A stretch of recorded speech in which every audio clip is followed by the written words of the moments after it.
And since we're talking about democracies in distress, let's look at what's happening in Niger. It's been a busy week for them. Militants have attacked Niger's armed forces. At least 17 soldiers have been killed. Meanwhile, the country has cut all diplomatic ties and is trying to forge new ones. It has recalled its ambassador from Ivory Coast. The new prime minister, appointed by the junta, has gone on a visit to Chad. A militia supporting the coup is beginning to take shape, and the junta chief in neighboring Mali is dropping cryptic hints about Russian support. I said a lot of developments. Also tomorrow, the generals of the West African bloc ECOWAS will meet in Ghana. They're expected to decide on the way forward. Will they attack Niger to force the military to reinstate the deposed president? A lot of geopolitical moves to track here. At the same time, the situation inside Niger is devolving into chaos. At this rate, powers outside Africa may soon get involved. Here's a report.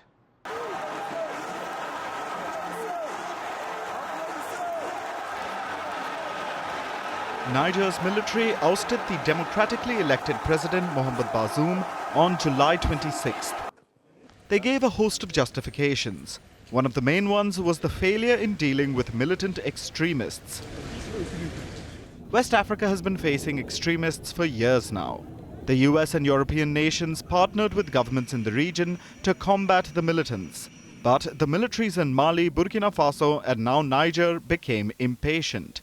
They said the democratic governments weren't doing enough and proceeded to conduct coups. Well, militancy hasn't gone away in West Africa, and it reared its ugly head again in Niger yesterday. It claimed the lives of 17 soldiers from Niger. This was near the border between Niger and Burkina Faso, barely 60 kilometers away from Niger's capital, Niamey. The junta claims it took down 100 of the attackers and that the threat was dealt with. But instability in the region is rising, caused by all the recent coups in West Africa.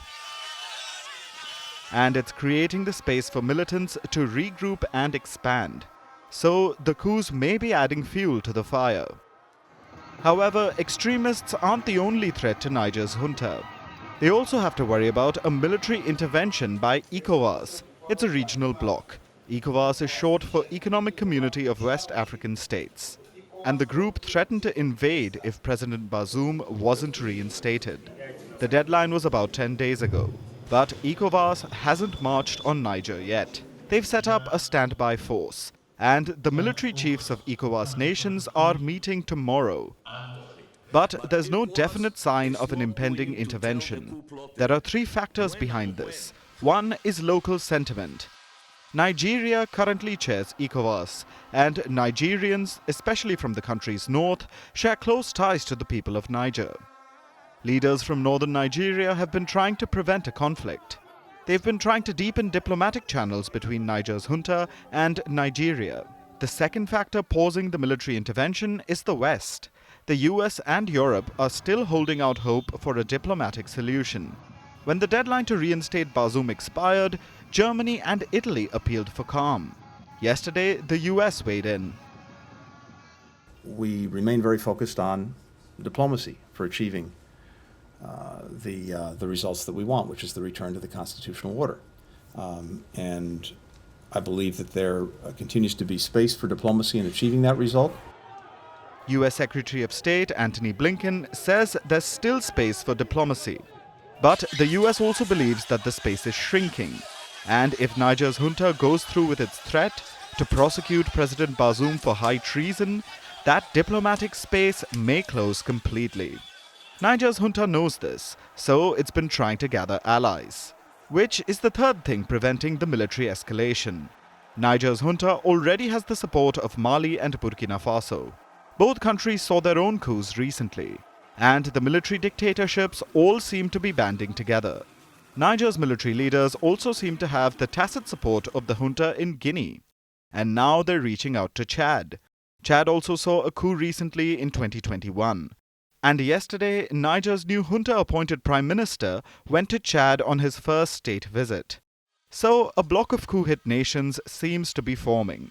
And they seem to have one thing in common: support from Russia. Mali's junta chief, Colonel Assimi Goïta, put up this post yesterday. He said he spoke to Russian President Vladimir Putin over the phone. Putin wants a peaceful resolution to the Niger crisis. which means he's against the military intervention by ECOWAS. Remember, Mali and Burkina Faso got closer to Russia after their own coups. Mali even has Russia's Wagner mercenary group operating on its soil. And with his phone call, Putin showed that he has an eye on Niger as well. So these three factors, local sentiment, the Western push for diplomacy, and the support of pro-Russia juntas in West Africa, these factors have created a tense status quo in the region.